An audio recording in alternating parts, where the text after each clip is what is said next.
Yeah, welcome you all. Today we are having our guest, Dr. Shyam Divagar, Professor and Director, Amrita Mind Brain Center. Shyam Divagar is the Director of Amrita Mind Brain Center, a faculty fellow at Amrita Center for International Programs and Professor at Department of Electronics and Communication Engineering, Amrita School of Engineering, Amritapuri campus. He has done his PhD in computational sciences from University of Milan, Italy, and has worked as a postdoctoral researcher at Department of Physiology, University of Pavia, Italy. His postdoctoral research was supported by INGNIO grant from Regional Lombardia and Sensopac grant from EU Frame 7. So this is a brief introduction about our guest. So this main objective of this interaction is to know about the application of some of the core areas of engineering and how it can be related to the upcoming, the coming generation, the application based on the coming requirement of the next generation. So welcome you, sir. Okay. Thank you so much, Dr. Harikrishnan. Very happy to be here as well. Yeah, thank you. So I had gone through your profile and I had seen some of the research activities going on in this domain. So first of all, I would like to know about the Mind Brain Center of Amrita, which you are the director of that center. So in 2020 December, it was an idea from our Chancellor Rama, who actually suggested that there should be a dedicated focus of 3 schools or more than 3 schools together. So the idea was that the university started the Mind Brain Center, combining schools of engineering, biotechnology, and medicine. The idea is that we work towards problems that are related to both the brain, of course, and the offshoot, of course, mind as well. So I'm working with psychiatry professors, the head of psychiatry in Amrita Hospital in Kochi, the School of Medicine's vice principal and the head of neurology, Dr. Anand Kumar, and Dr. Sibi, who's a neurologist as well, and a fellow colleague, Dr. Harilal, all from the School of Medicine. At the School of Engineering, we work with a different set of colleagues. So there is Dr. Manisha, who heads the Wireless Network Center at Amrita. She's the Dean and Provost of Amrita as well. There's Dr. Krishna Shri, who's the head of cybersecurity. So when devices are made, we need cybersecure mechanisms, but also neuroscience can lead to solutions in cybersecurity. So we are looking at those two. With Dr. Balakrishnan Shankar, who's our Dean of Engineering at Amritapuri campus, we are starting to work on neuromorphic devices as well. So the Mind Brain Center as an idea, as a concept, was built for people from very interdisciplinary backgrounds. Can be engineering in any domain, can be sciences in any domain, can be philosophy in any domain, to come together and try to solve problems that we see in our community. Example, Alzheimer's disease, Parkinson's disease. For example, in my own personal research in the last, let's say 12, 13 years, most of our PhD students who have graduated and who are still about to graduate as well, many of them have been working on problems that are related to understanding how we can use principles that are in electrical engineering or informatics and apply them to model or to understand real data coming from animals like rats or human subjects. So we work on EEG, we work on biophysical neuronal models, we connect these neuronal models. By the way, when you model all these things, it's very interesting that you need to put them in supercomputers to simulate them. So you need to do a little bit of high performance computing. So there's a lot of problems that you can solve, that you want to address, that can be solved. In fact, at the end, sometimes you see that these circuits in the brain act as if they are like performing machine learning. For example, I can see your face, I can understand why we all identify humans with the noses or with the lips, for example. Whereas there are certain animals that may not necessarily have a projected nose. The nose might be a nozzle or even going inside. So these kind of patterns are associatively mapped in certain circuits of the brain naturally, and they do it very, very well. Of course, if you tell me computers can do certain tasks better, there are computational tasks that are very good for computers. So our Mind Brain Center is basically looking at some of these domains. And of course, we would also love to address what is mind as well. We are still very far away, but we are trying to understand from patients who are suffering from problems, from people who understand solutions to certain scenarios. We are trying to understand how the brain creates the mind, or the mind is part of the entire existence, embodification of the mind in the brain, for example. That's In electronics and communication engineering, we are having the paper signals and system. So we are having the system, the signal is passing, and we are having different dimensions, and we are analyzing the signal as well as the system. All these processes are done through a mathematical modeling, Laplace transform, Fourier transform, then Nissel transform, a lot of transformation in both time domain and the other frequency domain, then discrete signals are there. So my question is that when we are considering our body or the brain, we are having a lot of signals there.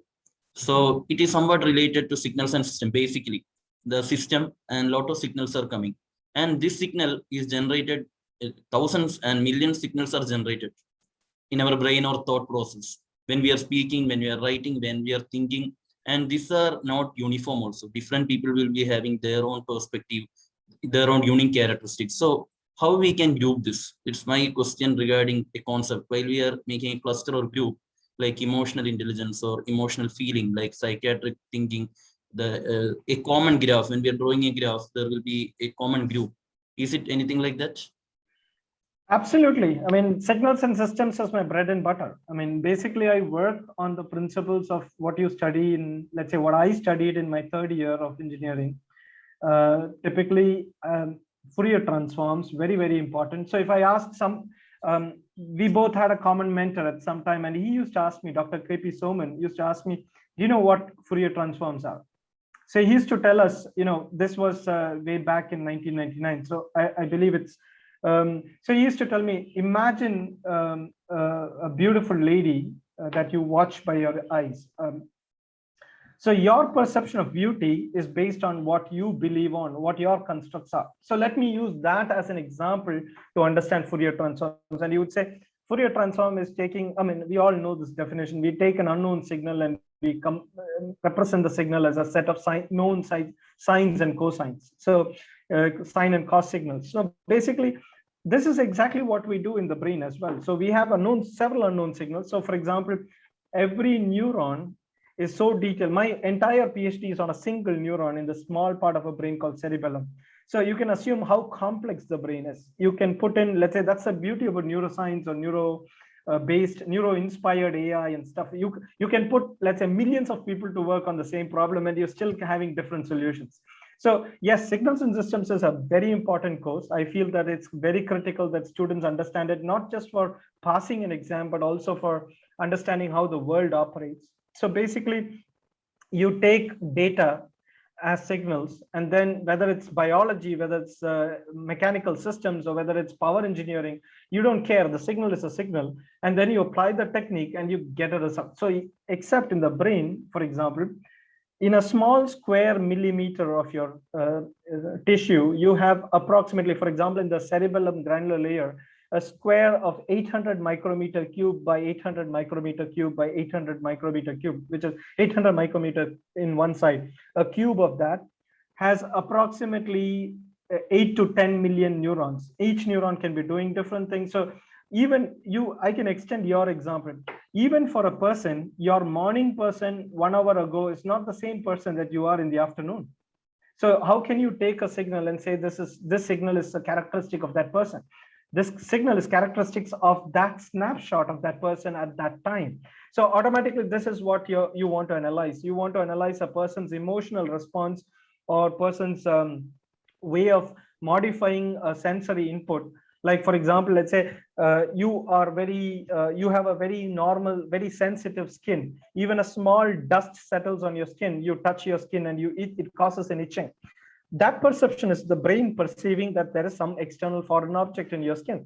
So the sensory perception gives it a shape. And how do you understand the shape? You use very well-known mathematical principles. Whether you call it mathematical or electrical engineering, I don't care. But to me, the underlying subsystem, for example, is the language with which all the engineers communicate is a little bit of mathematics. So even if you don't do very well in exams like I did, I was not good in my mathematics courses.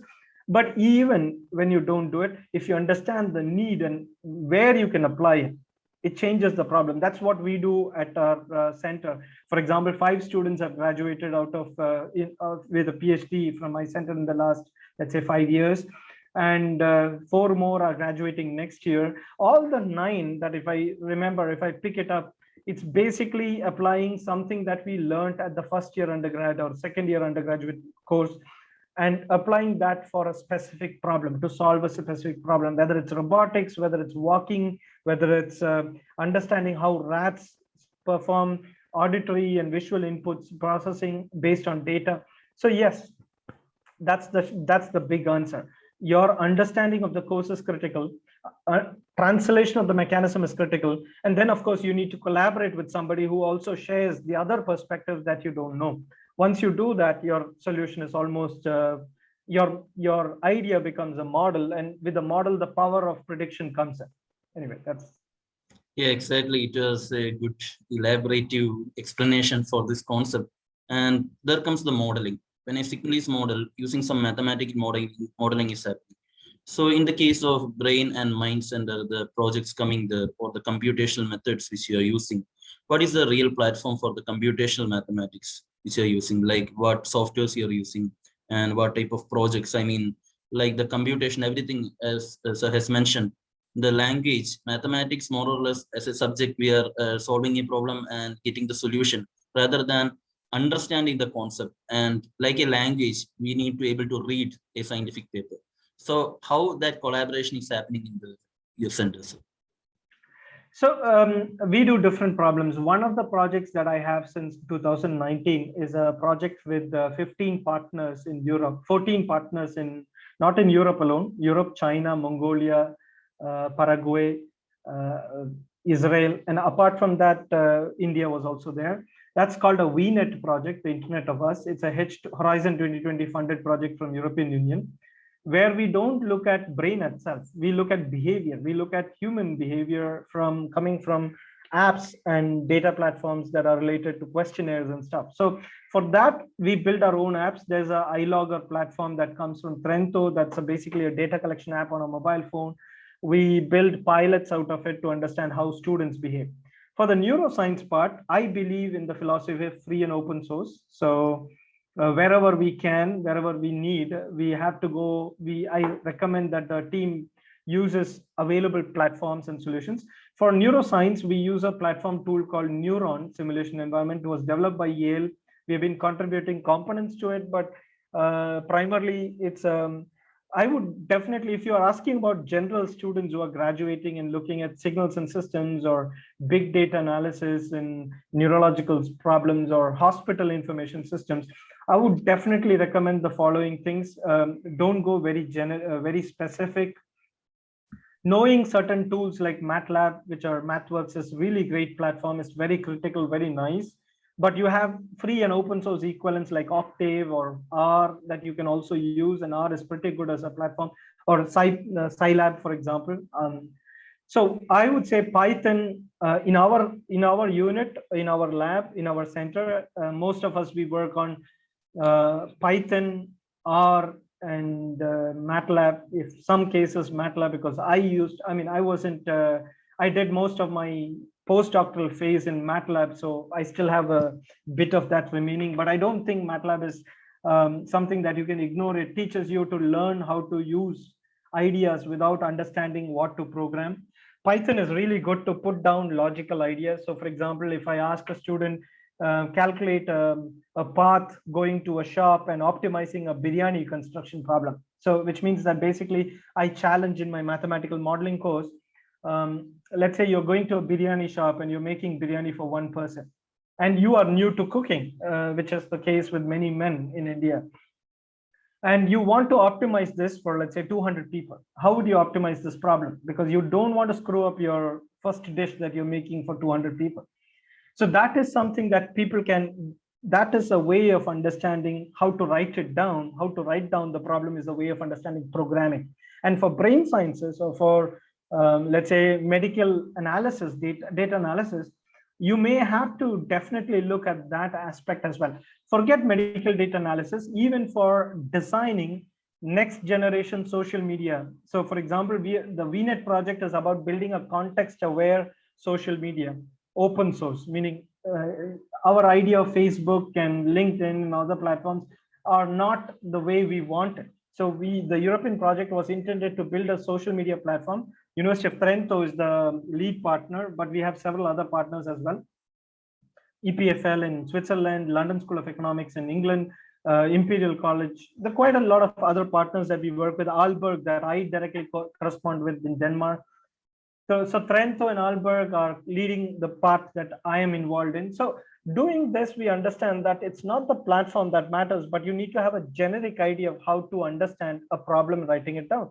So in that case, I would say every student who's graduating, irrespective of what engineering discipline, whether it's mechanical, production, biomedical, AI, cybersecurity, it doesn't matter. You will have to go through the basic, what is programming, which is very easy to understand. It's first year or school level course. But then you need to learn a few tips and tricks that are Python, R, and other platforms. And of course, would definitely help you if a little bit of database integration is also involved, which on a day-to-day basis, I find it very crucial. So you can have your own MySQL or Oracle DB or whichever that you want. I mean, we use a lot of open source, so I don't know about commercial platforms, but you can use a lot of solutions that are available on the outside world. And whether it's I mean, for example, Windows 11 is a game changer, according to me, because I can run my workstation at work is purely Linux, GNU Linux. I run all my problems there, so it's much easier. But as a person like you, I assume our job is emailing and writing, approving documents. And so because of that, I switched to Windows a few years ago. When I switched to Windows, I realized Windows was a platform was purely end user oriented. But now with the Windows 10 subsystem for Linux and Windows 11, you can interact with software. So if you ask me, somebody somewhere spent an idea thinking that how should we go forward in the future? And that's the same idea that students should have when they are coming into interdisciplinary sciences. You don't have to restrict yourself to one platform, but make sure that whatever you work on lives for another 20, 30 years. So the basic ideas. Sorry. Yeah, so exactly as you have mentioned, the syntax is only changing, the concept remains the same. So we have to switch over to different platforms and explore the concept. So one more thing, like we are having the biomedical engineering or a lot of elective courses where we are only learning the block diagram and we are writing the exam, just passing because it's an elective paper also. So really that ECG, EEG, how a real-time field the curriculum, if we are going for a change in the syllabus, how a practical side for this biomedical engineering along with electronics and communication, other engineering can be implemented according to you? So that's a very, very vital question. I would definitely, I mean, our provost of Amrita University, Dr. Manisha Ramesh, she's really an amazing professor, colleague of mine, that people can very well be inspired. Being born in a village that's very rural, she has her PhD work was funded by European Union directly.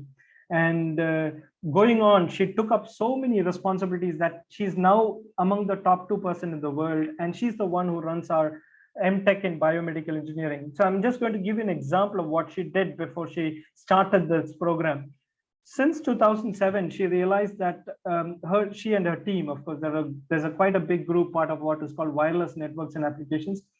What she's been doing is that she's been building these applications that are based on very well-known principles in undergraduate engineering. So it's in second year engineering, third year. So it's like she has a 7-signal detection device that's very low cost. That at that time he was not a prime minister yet, but when Modi ji came to our campus, he launched the product. Every year there are lots of people coming from different arena. Politicians also come, and when they come, they sometimes look for solutions. And I'm sure whether whichever team you are, your country needs solutions. So if you can take problems that are there, you don't have to go to the level of a chief minister, prime minister. If you go to the level of a professor and you take a small problem that is pertinent to the society and you try to tinker it, you'll realize that most of these problems are either human living related or human lifestyle related. So you will see that biomedical engineering, I feel, is extremely connected to both perspectives, both human lifestyle and human living. So it's not just humans, it's also animals. But so that's why people like her, when they developed applications, they made that not just software, not just hardware, but an integrated solution. So today's modern biomedical engineering is going towards building I can give you a few examples that are coming out very well in the last 3 years or next 2 to 3 years. Steve Ferber in Manchester built what is called the Spinnaker, the first neuromorphic open source, not open source, platform, a computing platform that's based on neural processors. People ask the question, what's going to solve, what are you going to solve? Then Google and others started also coming out with it. So the idea is that now Apple's M1 processor, for example, uses a neuroprocessor chip to perform several functions. So if you look at it, whether it's going to be pacemakers, whether it's going to be Parkinson's monitoring or Alzheimer's monitoring or robotic DBS, deep brain stimulation surgeries that you want to perform, the ideas will be coming from those block diagrams that you draw in biomedical engineering. So it's not something that you can ignore. But what you want to do is that you are not training to be a secretary. So which means that you're not doing only what others tell you to do. You're also asked in biomedical, one of the very critical things that you have to do, not just biomedical, if it's even if VLSI design, for example, you need to go outside the box and start thinking how to modify what you're being taught and how to use it immediately. So yes, your course is very valid. Your exam perspective is critical because that's the way we validate you. We validate students, not you. We validate students. But at the end of the day, it's not just that validation that matters. Every course has so many free hours. You can easily build in a small mini project that can be given some kind of, there are lots of schemes. Kerala government has a beautiful scheme where you can get funding. There's a central government scheme that you can apply for funding. You can apply for these you can send your mini projects for evaluation, even if we don't win. Winning is not about getting something in hand, but winning is something, accomplishing something. And even if we don't come on the list of the top 3 projects of the state or top 3 projects of the country, typically these projects will tell you where your competition is. And that's very critical, whether you're starting a startup. Let's say nowadays it's more interesting to go out after BTech as a group of friends and start your own BTech based startup. So it can be a problem solution environment, it can be a software system environment, it can be your hardware, it can be building small gadgets that can be useful. It doesn't matter. You can go from a few hundred rupees, and if you multiply the number of Indian populations or developing countries population, if you scale up your company, people are finding so many solutions. So for example, one of the problems I find very critical that people don't address is every hospital wants to keep, I mean, I know from our Amrita hospital in Kochi, I was a patient there. The main job of the hospital administrator is to keep the patients away from the hospital. And that's our primary mission. Of course, you might say, of course, all the big hospitals attract people to attract patients, keep them. I've seen how Amrita Hospital works, and I've been there inside as a patient for 13 days. I had COVID a couple of months ago. That was also another 11 days. So we know what one of the primary jobs of a biomedical engineer or a biomedical electronics engineer in this case, or informatics engineer with a biomedical background, is to understand how to go into these complex environments, whether it's aeroplanes or hospitals, and facilitate a problem to move these people around or detect what is happening inside.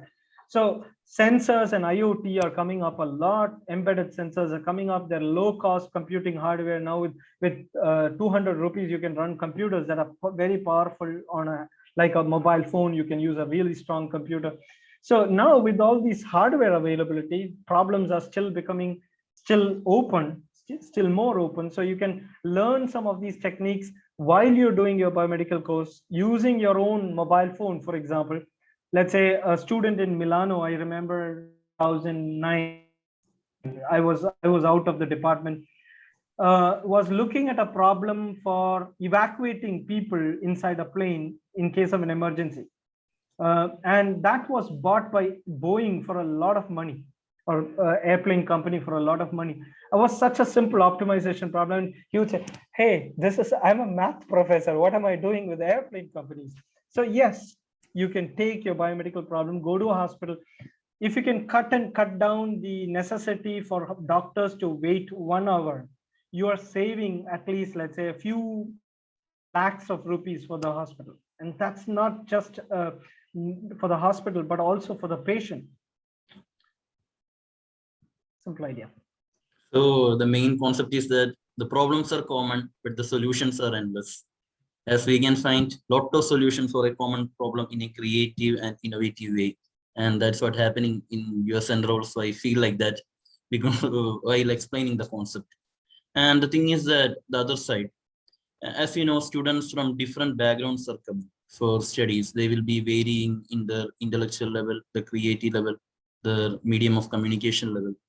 So how we can have such good projects, hands-on training among the students along with their curriculum, because they are having a tight schedule, taking a university level syllabus. What is your idea regarding this?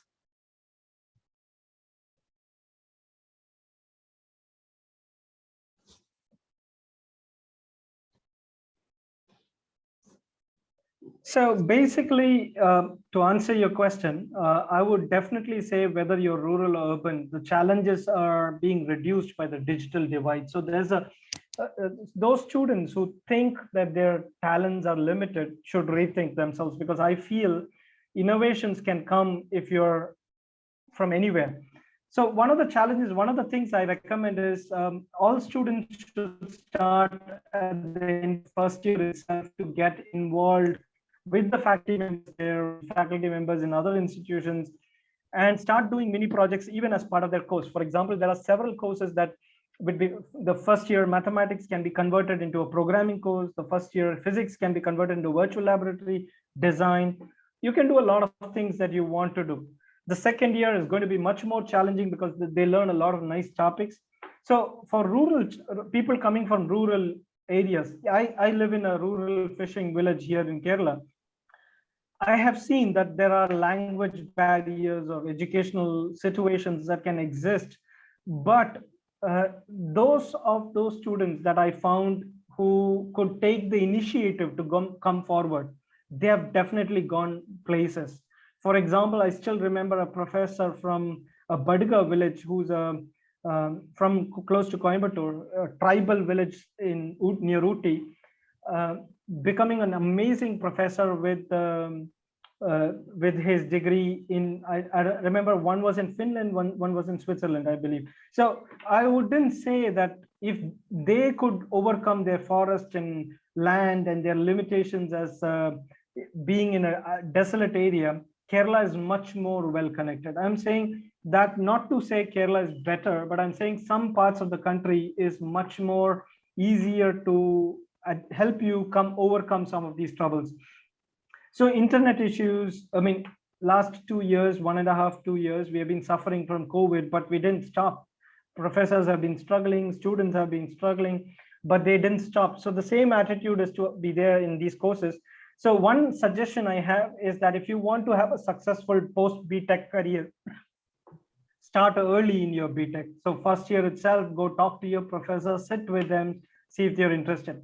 Usually many students come to us when they are end of second year, and when they start working, they have a conference paper or authentic new study by the end of their third year itself.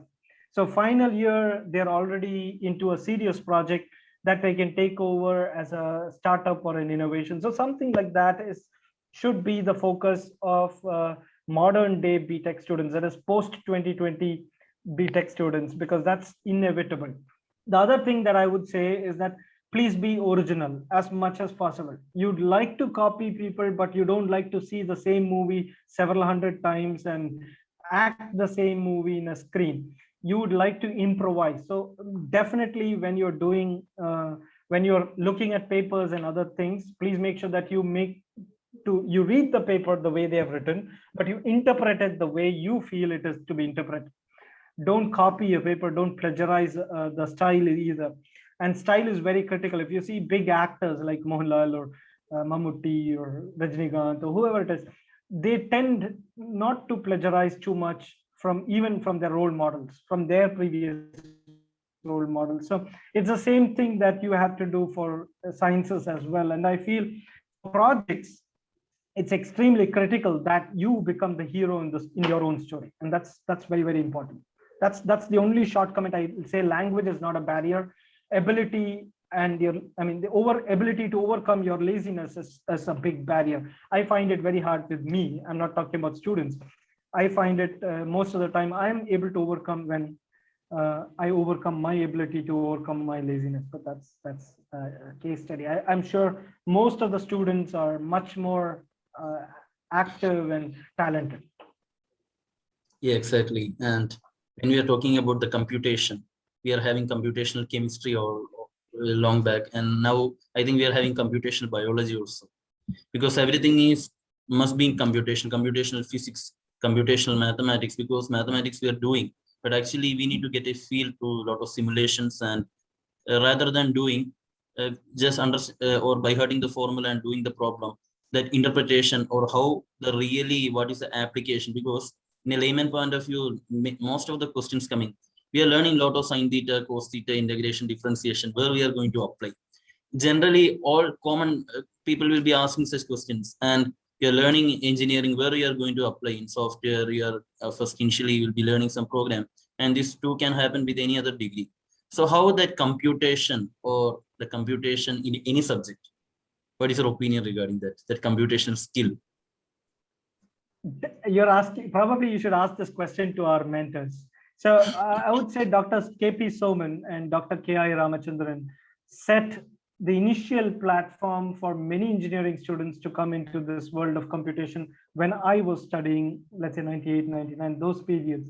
But you have to understand that my other mentors as well, PhD mentors, Giovanni and Egidio, they also set very contextual problems to what we know.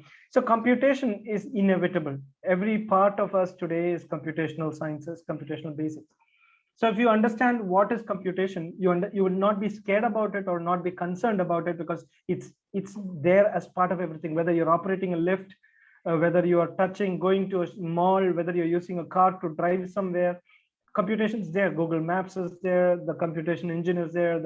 The calibration of your IC engine operating on a different style is done by a computer today.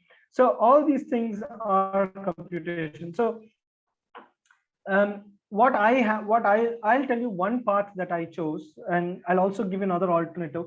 You have two options in life usually. One is being educated, one is educating yourself. And computations come from both sides. You can either educate yourself if you want to, or you can be educated about it. To be educated about it, you can join a good institute which has a strong course in computations, or do an online course that has computation that's already there. Your own institution could be an example of it, where they can teach you computations through extra hours apart curriculum.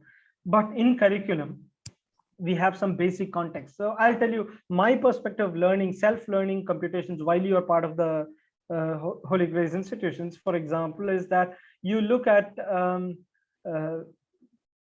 let's say, you start with basic of differential equations. If you that what you started in first year undergraduate in mathematics, then you start a little bit of stochastics and probability theory if you want to look at probability theory, so you know what a mean, median, mode is. All this are like asking questions, kaun banega crorepati, it's like asking a generic question. They're not very serious questions. They're every part of our undergraduate curriculum. The idea that you need to have in computation is to take that from where you read in a book or learned from a professor, and implementing it to your own use. That is the challenge. And so today, in today's world, computational biology, for example, is changing the way we are looking at data, because biology is doing to engineering what physics used to do to engineering 300 years ago or 400 years ago. If you look at astronomy, astronomy is changing data the way we look at it, because new planets are found. Last week, we had observed a tiny speck outside the extragalactical space, which is in Andromeda. That was a huge finding. Then you have topics like, physics by itself, it's a field of computations today. So it's not necessary to call it computational physics, but you have lots of physics there.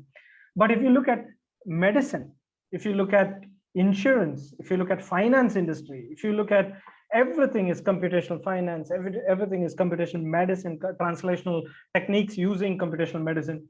So for example, a few years ago, when we had our first robotic surgery, I was very curious how they do it.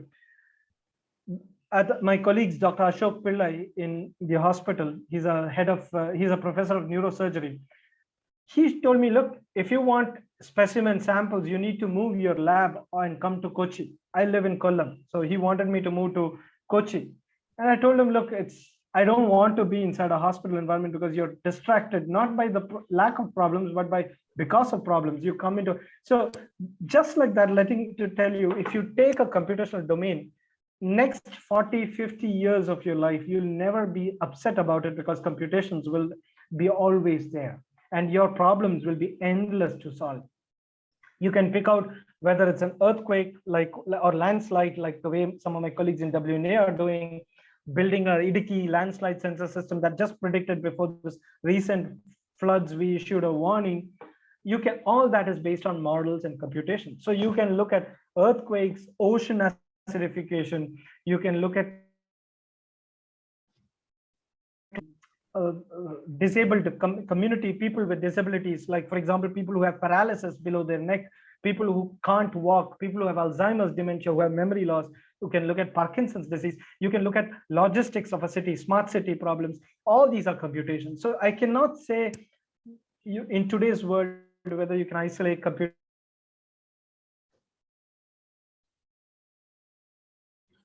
engineering or let's say computational engineering as it is. Definitely you should take it up. That's a kind of thing that you will never miss, not just job employment, whether it's TCS, Infosys, whichever company that you name, not just an Indian company, but startups across the world are paying. And if you have like 5 years of experience, I've been told the salary packages are around 4.25 lakhs per month in India, staying in India, and that's remote. So that's a huge indication of where the economy wants you to apply your knowledge as well. So that's an idea. Yeah, I think we are undergoing some connectivity issues in between. Some lag is coming. So as Sir has mentioned, computation will be a part and parcel of our curriculum, whatever it may be, and irrespective of what we are learning, the domain, everything is going to be we are going to be in single umbrella at the end of the day. That will be the main focus of the upcoming innovations in the coming generation. There will be ample of opportunities in and around, but we have to grab ourselves, irrespective whether we are from rural, urban, or other part of the world, whatever it may be. It is our intention or our curiosity that drives us towards this goal. So it was a great pleasure sharing a good time with you, sir. And it was quite unexpected, and with a short span of time, we had this meeting from your busy schedule. So I hope that the main and the brain center, mind and brain center at Amrita will be doing fine with your guideship as well as participation. And we will be having a lot of innovative discussions in the coming days also. And I think the students will be making use of such platforms as Sir has mentioned. After the first year, you can have some interdisciplinary projects with other university professors or professors from other part of the world. It will be a good collaborative idea to groom themselves. So in a nutshell, it was a very good session. Starting from the crust, we have moved from the base, mathematical modeling, signals and system, then the neurons and all the biological sciences coming. So it was a good travel about the science and feeling the concept with good explanation from you. So I wish a good, prosperous and innovative projects coming up in your lab. Wish you all the best for sharing the screen. Thank you, sir. Thank you so much for the opportunity. It was really nice meeting with you. I hope to see you when the COVID scenario settles up. Maybe you can visit us as well, and definitely we'll catch up together. Thank you so much. Yeah, thank you, sir. Thank you. Have a nice day. Thank you.